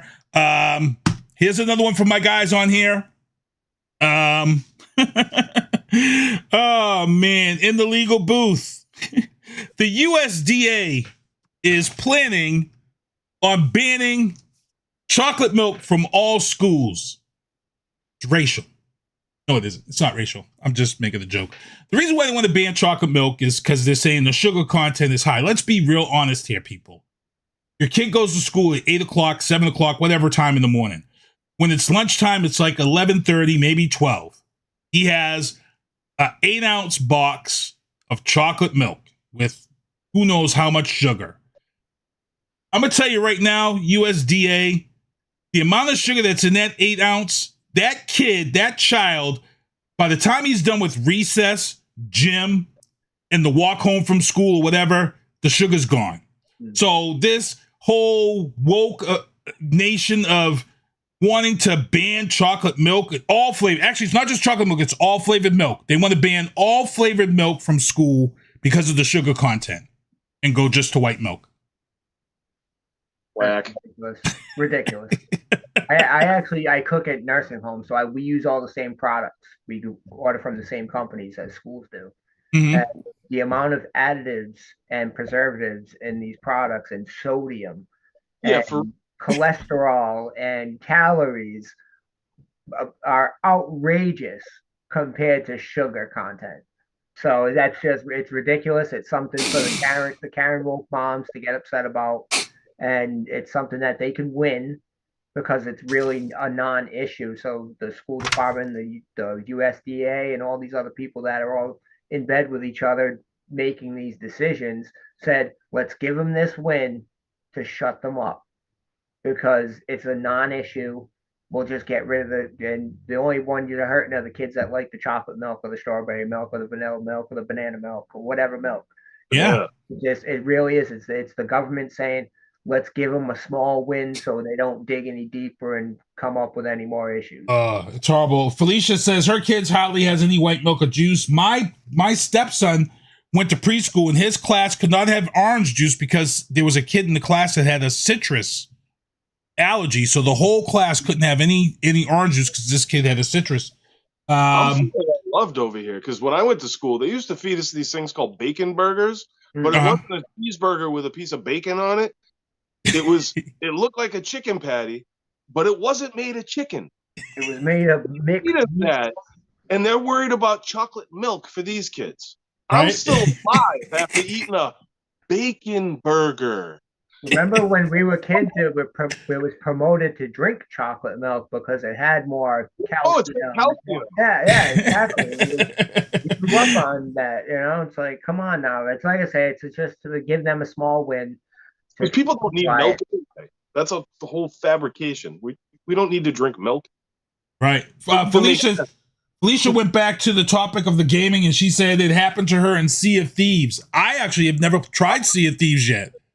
Really? That's a decent game if you like social gaming. Really? Oh, okay. I might have to try that out. Yeah, I haven't really tried that. Now, I've got these two guys on with me again, Brad Bailey and Sha. Here's another story for you guys in the legal booth. A scammer, and this is where I am scared and I'm pissed right now.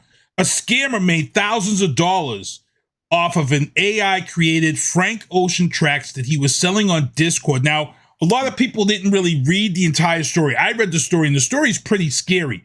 So there was actually this entire group of people on Discord in a group that what they do is they find artists and they put these artist type sounds into this AI, and then everybody in this group creates the songs, and then they sell the songs, telling people, hey, this is leaked Frank Ocean, and they're getting all this money on Discord. Reason why they're utilizing Discord and not using Spotify or SoundCloud is because SoundCloud and Spotify and all these other ones track monies for artists. So if it comes up and you say it's Frank Ocean, it's going to know that the track isn't real and blah, blah, blah. So this is why this whole thing is building on Discord. What made me happy about this story is that, and a lot of people aren't talking about it, and I'm kind of pissed why they're not talking about it. Spotify has already come out and said that it will never, ever, ever accept any tracks on Spotify created by AI because it's lazy production. It's not real. Go for it. You said Allen Iverson. Then you know what I mean? He's good. And he could rap too. Don't let him fool you. He had some dope stuff back in the day. Now you guys have been involved with hip hop. Let's see. Sha, I'm gonna let you go first on this whole thing with AI because it is scary. The tracks are scary. Yeah. As far as like tracking it, like you said, like Spotify, you have to submit the music and then like tag it because obviously I've submitted music through the process of digital distribution and whatnot. The thing is, like, typically, I think anybody technically could like upload something and then add that tag to it. And then when they would track it, the artist would get paid and not the person doing the AI. So they would have to figure out a way to kind of differentiate between the two for like things like Spotify and YouTube Music and all that's Apple Music and all that, because there are specific tags you have to use. Yeah, your registration. Yep. Credit to you and everything, which I'm sure they could figure out some way easily. But yeah, I mean, it is kind of crazy to think like, you know, deceased artists brand new songs. Yeah. You know, they could say they found a new Tupac rhyme book. They could enter that into the AI and be like, yeah, all right, give me this song with Tupac rapping it. And that thing will spit out an original Tupac sound in his voice that he never ever recorded. It's kind of, it's Pandora's box in a way, but I think we'll figure out what to do with it. Don't ask me because I don't know, but I feel like auto-tune is done. I feel like AI is going to erase auto-tune off the map because AI is taking that person's real voice and then it's going to make all that. There'll be no more auto-tune. I think auto-tune is going to be a wrap within the next 3 to 5 years. Well, that's good. Thank you for that. Brad? It's AI is moving fast. It really is. It's moving real fast. And it's scary for artists, I think, that anybody could take just a couple of snippets of their sound, what their voice sounds like, and even their facial structure and all this and that, and then put it into some AI, and pretty soon they'll be able to make full videos. How fast is that going to be? It's just a scary situation all around. You can take AI, put your voice into it, and then having scams like someone calling your family saying you're locked up and you need bail money. Yep. You know, that's what's going to be happening. And people, the scamming is crazy. Like I think about this stuff all the time. It's like when is enough is enough, and when we're going to stop using these things just to scam each other and make money. That eventually you're going to get caught. Like you said, Spotify, they're never going to do it. They're going to catch you. But Bandcamp, I'm sure there has to be some sort of firewall in Bandcamp also where they can't be making money from there. Mm-hmm. Yeah. It's wild, but the technology is moving so fast. I downloaded ChatGPT just to mess with it and put in different topics and what I wanted to write and just have it write stupid things. And it gets pretty close to on point. Like I asked him to write a review of the Hip Hop Happy Hour podcast. And so it goes in, but the only thing it didn't give me like actual guests that were on the show. It made up, it was like, oh, they've had Jay-Z and all these other people on. But it's everything else was pretty accurate to where like, what it's about and when it started and all this. So it is scary. I feel for, like I say, for the artists that are putting out music because anything could be stolen now. Anything. I'm more scared for the real life implications more than the artistry aspect of it. Well, like exactly. Like, dude, it's bad. With your voice saying, "Oh, mom, can you send me money?" Like, I'm in jail. Like, I'm locked up. I need $2,000 to get out. Get a flat tire. Give me $200. You know what I mean? Like, it's that stuff. And then I don't know about you guys. I do know you've both seen Terminator and you've both seen The Matrix. Mm-hmm. My mind goes more to that part of it. It's like, all right, like, it's scary. It really is. It is. When AI figures out that they don't need humans anymore, that's when it's scary. Yeah, because it will smarten itself up. So. But we had an AI story here last year that Russia quieted up They had we covered the story here, and we haven't heard anything about it. During the Russian competition, people know that they usually use robots. They introduced this AI into this, the chess competition, and the chess competition robot grabbed the kid's hand and broke his hand because it thought the kid was cheating. The robot AI was immediately pulled from the competition and was going to go back for testing. Until this day, nothing has been released or said about this AI that hurt this kid's hand during the chess competition. Nothing. Nothing's come out. I've Googled it. I've looked. Nothing but that original story, and that's it. Damn, so it grew an emotion. It grew aggression. Yeah, see, there you go. There you go. There you go. And there was a Google AI guy who was suspended and stepped down from Google because he had said that they had an AI that went sentient and they had to take it offline, and they suspended him for releasing that info. For those who don't know what sentient means, that means it started operating at its own will. It was making its own thoughts and of its own. And that's a problem. One of the creators of AI himself said that he's scared and thinks he may have done something very bad by helping create it. Of course he did. Like open Pandora's box. Of course. We might have to go back into time while he's having time with his family at the house like Sarah Connor did. Wild, man. Wild. All we can do is sit back and see where it goes. Really. Yeah. In the entertainment booth, here's another story. Johnathan Majors is dating Megan Good, and all I got to say to that is this. You in danger, girl.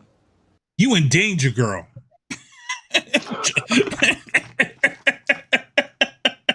Be careful, Megan. Be careful. In the sports booth, Celtics advance over the Sixers. Game 1 is tomorrow night against the Heat. On Wednesday night, look, the Celtics came out. Marcus Smart and Jaylen Brown challenged the fans, and the fans came out. The problem that happened here is that you can't grab a player's leg to keep him from getting back in bounds, because once that incident happened and then you threw the double technical, that shouldn't have been a double technical. It should have been a signal technical with that player getting ejected. Once that play happened, it was a wrap. It was a wrap. The Celtics didn't even look back. It was mentally, they're just like, we got him. Yep, that was it. James Harden fell off, and it was great because you're watching this game. The Celtics were up by 20. James Harden completely just checks out, and you see a guy talking to Doc Rivers on the bench, and then they call a timeout and they pull James Harden from the game because they had seen enough, and that's where we get into this whole thing about James Harden and his attitude. So I'm looking for the Celtics to take off. Yeah, it's crazy stuff. The Los Angeles Chargers, I got to get into this first. The NFL announced its 2023 schedule.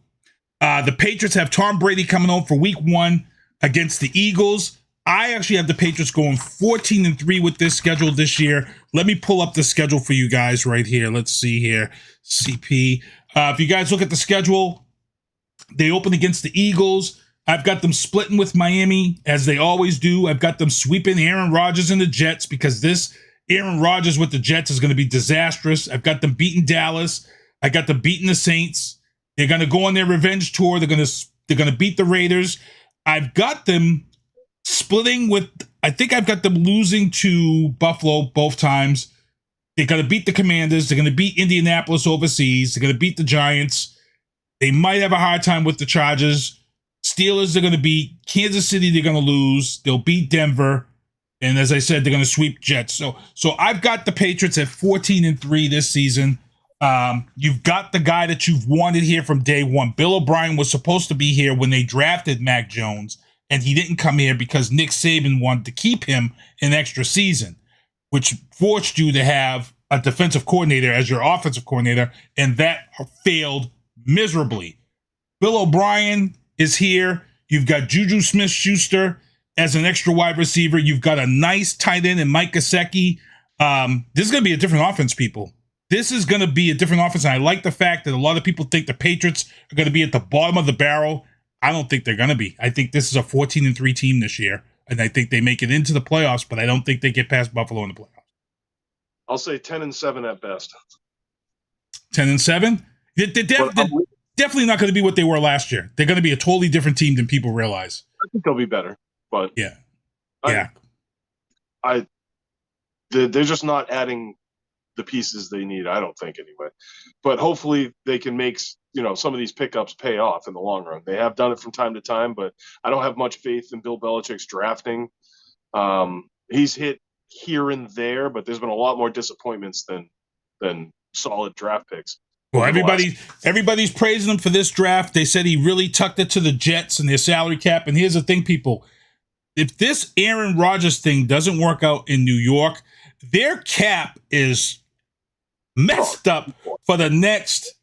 Because when you put that much, people don't realize this in the NFL. The only guaranteed money is signing bonus money. When you give somebody that much signing bonus money, that money has to be paid. This is what happened to the Indianapolis Colts and Peyton Manning. They paid him all that signing bonus money. Then his neck went bad. He ended up down in Denver, and they were still paying out his signing bonus money, and it messed up. If this doesn't work out for the Jets, their cap is screwed for years to come.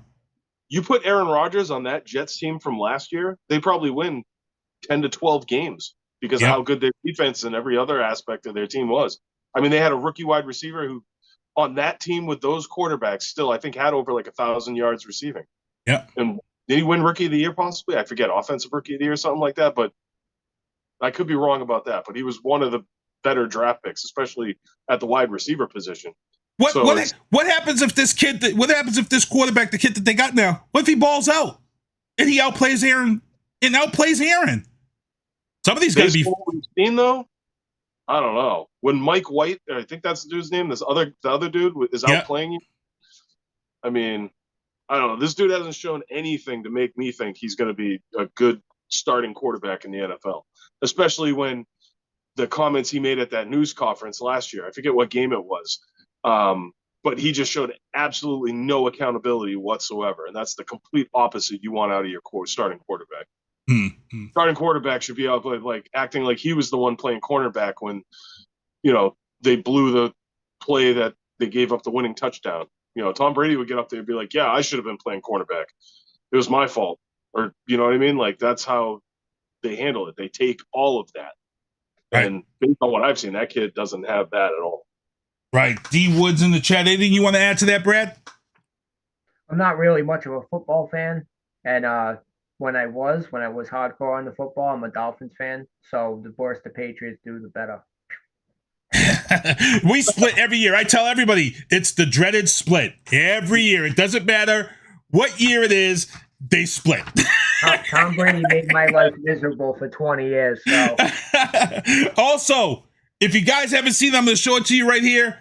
This is got to be the most savage schedule release. So all the teams released their schedules. The LA Chargers released their schedule, but they did it in the form of an anime promo.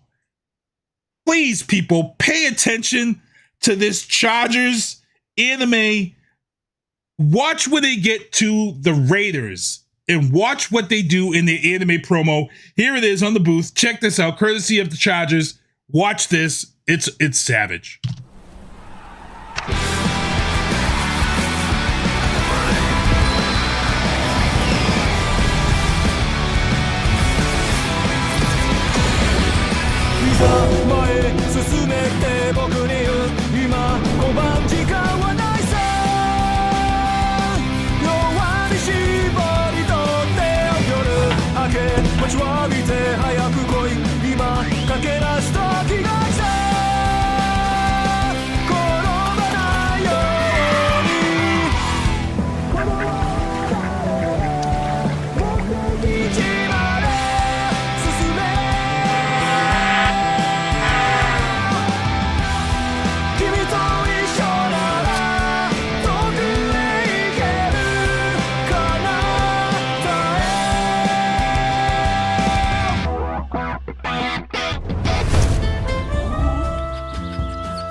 So if you guys were watching, there was some savage things in that anime. When they go up against the Lions, you guys saw the thing about if you have a gambling problem. That was savage. KC against the Chiefs. If you guys didn't catch the ankle bracelet references and the wolf mask running from the cops, the Kansas City's super fan, there's going to be a Netflix movie, I'm pretty sure, but the KC super fan was arrested. He didn't show up to one of the playoff games last year. Everybody's wondering where he was. It turns out that this super fan that you've seen at all the KC games with the wolf outfit, in order for him to make it to every game, home and away, he was robbing banks and using the money from robbing banks to go to all the games. And he got caught because he robbed the bank while he was at an away game so he could pay to go to the game. So this Kansas City Chiefs super fan that everybody knew that wore this wolf, it's going to be a Netflix movie. That's a Netflix script. That is insane. So big ups to the Chargers, my son's team, for that. And I'm available. Oh man, here's another one in the sports booth for you guys. Jay the moron, and I'm calling him the moron of the Grizzlies. Oh, Morant, yeah. Caught with another gun on Instagram, flashing a gun after he was already served. He's already served suspension. He already had time off. And yet again, his team missed the playoffs. And guess what? He's on IG flashing a friggin' gun again. He's been suspended indefinitely. He's probably going to be cut from the team. So Jay Morant is now Jay Moron in my book. $285 million this kid signed for. Dumb. Nike. Oh, yeah, don't even get into the endorsements that he's going to lose. Oh, man, you're right. Don't even get into this. Also, the 4-6 Arlington Renegades in the XFL went all the way. They won it, and the games were good. The games averaged 30,000 in attendance. XFL will definitely be back next year. They're happy with the TV ratings. Spring football, they brought in 500,000 viewers every week. XFL will be back. Danny Garcia and The Rock, his ex-wife, they've got a hit on their hands. They did it right. And here's the thing, people. When Vince McMahon tried to do it, he badmouthed the NFL, and the NFL blacklisted everybody, didn't want to do any business. The Rock has a relationship with the NFL. The NFL has accepted the XFL to be this league where it's a stepping stone for rules, it's a stepping stone for players. I want to say like 30 players have been signed to contracts in the NFL right now. And somebody went to The Rock and said, "Oh, are you mad at the NFL for taking players?" And he's like, "No, this is what I wanted. This is what he dreamed for the league to be." One of the rules that we may see coming in the NFL, every coach is allowed one flag to challenge a missed call. I saw this in a DC Defenders game 2 weeks ago where they challenged a missed pass interference in the end zone. He won the challenge. They got the ball back. And I said, man, the NFL is going to take that rule. That rule's coming to the NFL because it changed the game, and they ended up winning the game because it brought them to the one. I mean, last year, how many times were we talking about blown calls last year in games throughout the league? Yeah, so it's been a thing for a long time too. Yep. So many phone calls through the years. So it's definitely something that we're going to take a look at. Brittany Griner is also in the news. Brittany Griner has some humbling words. She took the court the other day, and they asked her, and she said, "Hearing the national anthem, it definitely hit different. Being here today means a lot. Humble pie, eat it." And I love it. I love it. I told people this is what she needs to do. She had her feelings about the country. In this country, guess what? You're allowed to speak your mind. And guess what? She ended up what happened to her in Russia. She's come home, and you know what? She didn't have to say anything. She could have told people my thoughts, but she's coming right out, and she's eating the humble pie. She's eating it right in front of your face, people. And she realizes that national anthem means a lot more after spending time in a Russian prison. So I commend her, and I think people should really take a look at that. You know, it's nice to see somebody eat humble pie. Also, I'm not sure if you guys are up on your mixed martial arts, but Francis Ngannou signed with the PFL. He will be making his debut in 2024. I don't know. How does Dana White let him go? How do you not keep this dude? This UFC's a machine now, though. Right. I know. I know. They just didn't see his value. They didn't want to pay him what he wanted. They didn't see him as that top tier guy.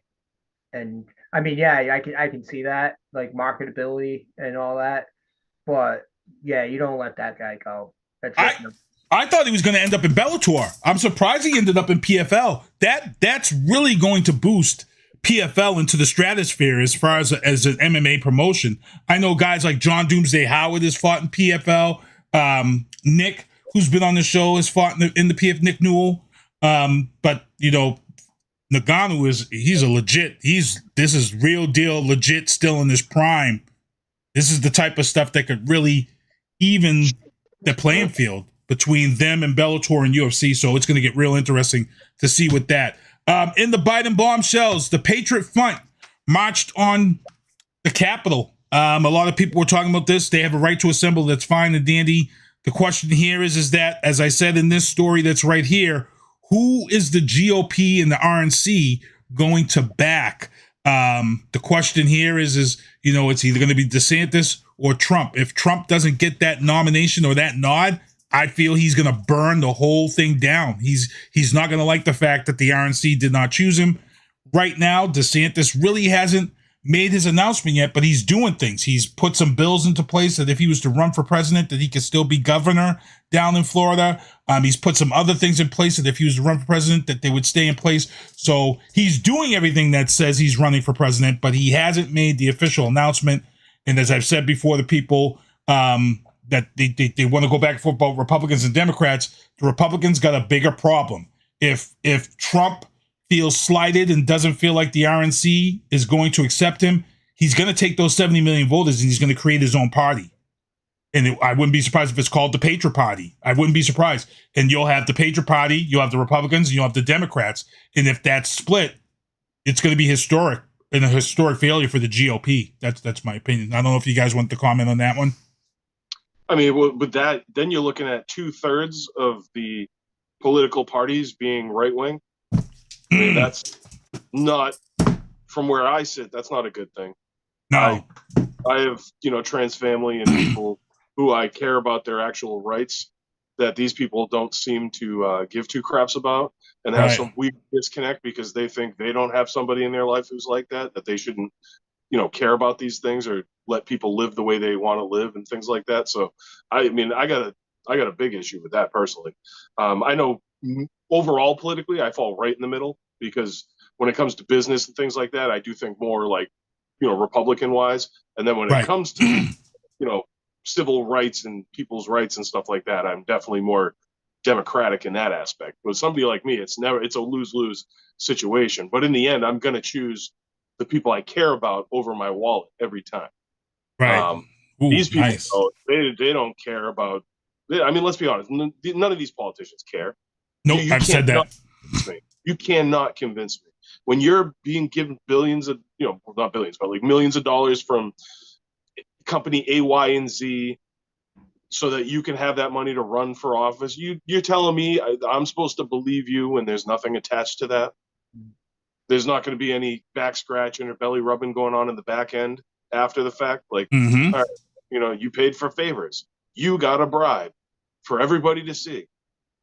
So as far as I'm concerned, until we get rid of lobbying, make it illegal for these politicians to get money in that respect, you know what? Get rid of political parties, period, and make these idiots run on a platform based on what they actually think, and what they want to do, not based on whatever these people behind them are pushing them to do. And they're like, okay, I'm just going to do it because I'm a member of this team and I'm going to do whatever the team wants, regardless if it's better for me or my constituents.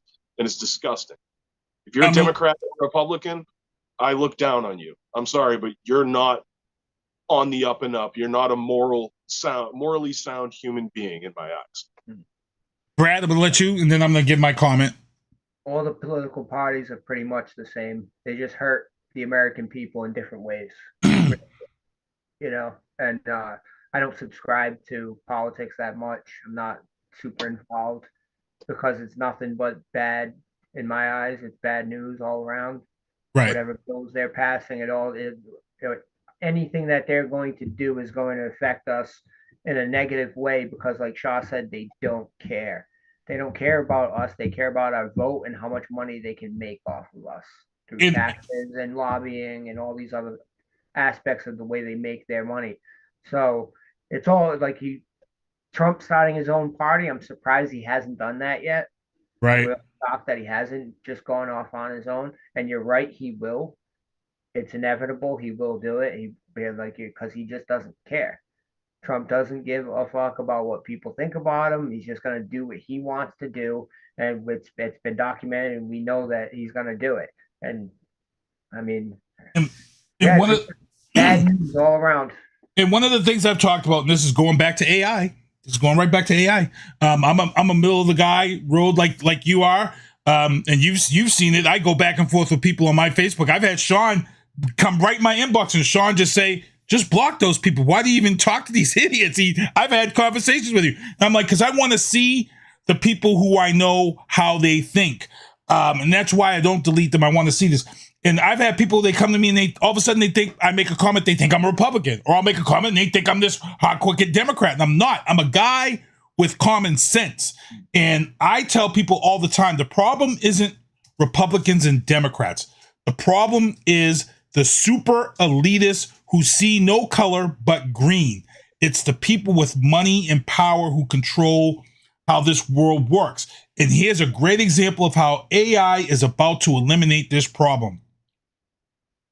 In Washington, like Shah was saying, I've talked about on this show, you have the lobbyists who spend all of this effing money to politicians so they can get into office and pay these people back. Guess what, people? The Teamsters, for example, is one of the biggest lobbying unions on Capitol Hill. The Teamsters. Guess what? They dropped the ball, and they're now going to be in the fight for their lives. Why? Because they've already got automated trucks transporting deliveries on the West Coast and down south. Every job that's now being taken by an AI automated semi-tractor trailer that runs 24 hours with no DOT physicals, no DOT checks. It doesn't have to stop and wait. For every one truck, it's 185% increase in the workforce of work being done. That's 3 drivers out of a job for every one truck. For every person replaced in the auto workers union by AI and computers, those jobs are gone. Guess what happens to the Teamsters, people? They're no longer the biggest lobbying party on Capitol Hill because their jobs have been automated. There's not much of a workforce for them to represent. The Commercial Food and Workers Union, which represents supermarkets and stuff of that sort, they're already being wiped out. So there's another lobbying union gone. Schools are already headed to online colleges. Most of your schools during COVID switched to online classes. Your teachers union, which is probably in your top 3. Guess what? Once we get AI locked down and we can start having kids online or this way, guess what? That's another union gone. Pay attention, people. AI not only is scary because it's going to do all this stuff here, but it's going to make the elitists rich because it's going to take away all of these lobbying unions. Police forces are already being replaced by robots. Don't think so? It's already started. Lowe's here in Brockton already has robotic security guards at the Prudential Center. New York City is already putting robot dogs from General Dynamics here in Boston on the street. They're already putting 400-pound, gigantic-looking R2-D2 units in New York to patrol the streets because it's so bad. Guess what?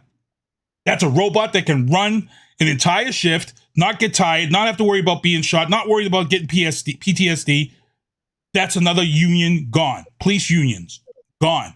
So people pay close attention because if you don't have any lobbying unions, guess what? The elitists will do whatever they want to do with all this money. Because once you start getting AI, guess what? Your profit is here. And here's the thing. We talked about movies. For those who, and I talked about in this show, if you haven't heard me, the Animatrix is an animated version of the prequel to the Matrix series. In Animatrix, how the Matrix actually starts is because the world becomes too dependent on AI to the point where nobody works and everybody collects welfare. We live our lives and we party it up every day, every night, and AI does everything for us. What happens is that a robot commits murder, and then the legal system decides to give the death penalty to this robot. The robot is put to death, which starts a war between humans and AI. Well, a financial war. What happens is the AI goes in the Animatrix and buys an island and starts producing and creates its own money. AI creates its own money. It bankrupts America. It bankrupts the world's finances and becomes this whole crazy AI controlling everything. We were dependent on AI providing everything for us. And then we decided to go to war with the AI, and we blotch out the sun with this weapon. And that's where the Matrix comes to be, where they start taking the humans and putting them into pods because we have electrical power in our bodies. And that's how. So if you haven't seen the Animatrix, it's insane. And this is kind of where we're headed, people. This is, I mean, it may seem way far off, but it's not really. AI's coming faster than you freaking know it. Moving so fast and moves fast. Really does.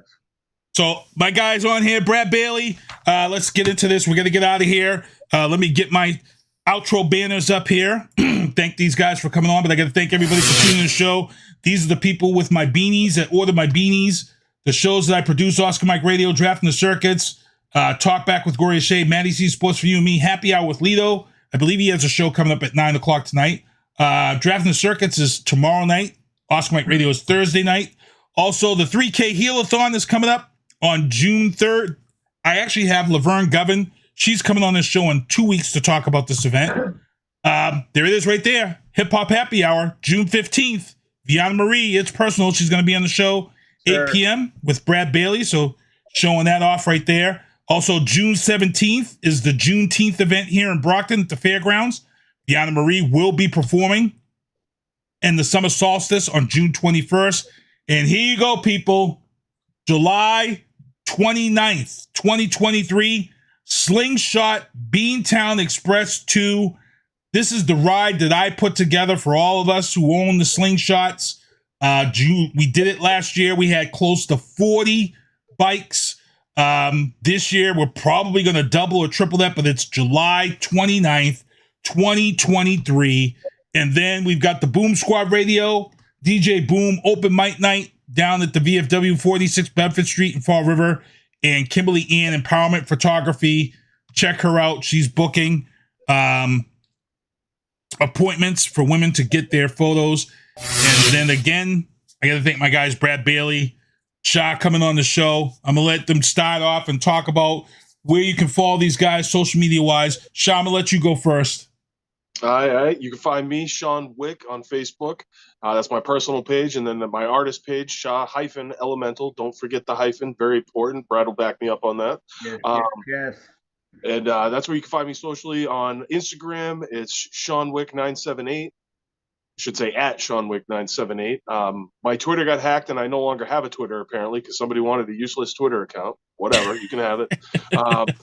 And then I got new album that came out a month or two ago called Dirty Elements with Mr. DL doing all the production, all the mixing, mastering, even cuts, everything. Also with Dirt Russell. Me and him were in the group EXP together. Dropped a EP, Scumlords EP with Speak the Rebel. Check that out as well. And my last solo album, Dichotomy. All those are all on major streaming services. Got Dastardly Grin 2 coming soon. Then after that, I got an album called International Dastardly with Bofot coming. That's crazy. Got lots of stuff I'm working on. Should be a Scumlords album coming soon. So we got lots of stuff going. Masters of the Gamerverse coming in June. We doing lots of stuff. Check out the Culture Corner. Get on there. Check out everything we got going on. Let's keep this pushing. All right, Brad, I'm going to let you go. You can find my personal socials, Brad Bailey, across everything. Subscribe, like, share to the Culture Corner across all social media platforms, especially YouTube. We're on Twitch. We're everywhere. This Thursday night, we have the Cool Table Concert Series guest on the Hip Hop Happy Hour podcast. The Bad Seed will be in the building. Honey De Niro, Weapon ESP, Ghost of the Machine, a bunch of the other artists performing actually on Friday night in Brooklyn, New York at the Secret Paw. The Cool Table Concert Series. It's volume 1, hosted by A+ Sessions and Six Man Entertainment. Shout out to Bad Seed for putting this together. We'll be out there in New York. I'll be doing interviews. I'll be recording the show. We're going to put a little package together to send out to everybody, a little video package. We'll be going live on the Culture Corner group also, so y'all can check out performances here to there, but we're going to try to keep it so we can put it out professionally. I'll be recording everything myself, and it's going to be a good time. But yeah, definitely check out the Hip Hop Happy Hour podcast. We're usually streaming straight to the group, YouTube, and Twitch. Shout out to Anthony Gonzalez, aka Gonzo, for getting that Twitch together. He's the gamer, and Shaw's the gamer of the crew. So yeah, they're going to be getting that Twitch going. And yeah, just Culture Corner, man. Check it out everywhere. We on it. Nice. So again, I got to thank you guys for coming on the show. I got to thank everybody in the chat. What's up, D Wood? What's up, John McGordy? I got to thank everybody for tuning in the show. Again, I've been blessed. I want to thank everybody for showing us support. And SpongeBob, if you're all set, if you could do me a favor, SpongeBob, can you take us home? And we'll see everybody next Tuesday. Ready, SpongeBob? Here we go. See you next Tuesday. Thank you for listening to The Booth on Hoobazoo and HatcherRadio.com. Please follow the Facebook page and subscribe to the podcast at Apple Podcast, iHeartRadio, and Spotify. The Booth is a Sinister One production hosted by Sinister One. I've got to start hanging out with friends that are a little more intelligent and understand politics and stuff. It's just that I'm up on this level up here, and all my friends are down here. Me, nah. You guys, nah. Maybe a little more down in here. Screw you guys, I'm going home. I smoke, I drink, I do my thing. These bitches hating, so you know I got to make it plain. Don't do cocaine, but your chick, my main. We stick together, true forever, yeah, you know we bang. I miss those days, which was easy. If only I make it, bitch, don't repeat. Now that I done upgraded, I've been upstate, and y'all think I'm playing. And I got a hit now for these weak assholes who think I ain't slaying. Try me, and I'll probably end up laughing, cause I never back down. I'm that chick with a clean ass whip, I don't need that shit, it's like I'm my own now. I get hurt, I get tired of fussing, fighting, guess I gotta crack down. Don't mess with me, cause on everything, I'ma have to bring the whole city out. WHOOBAZOO, that's Hoobazoo.com. Enter website.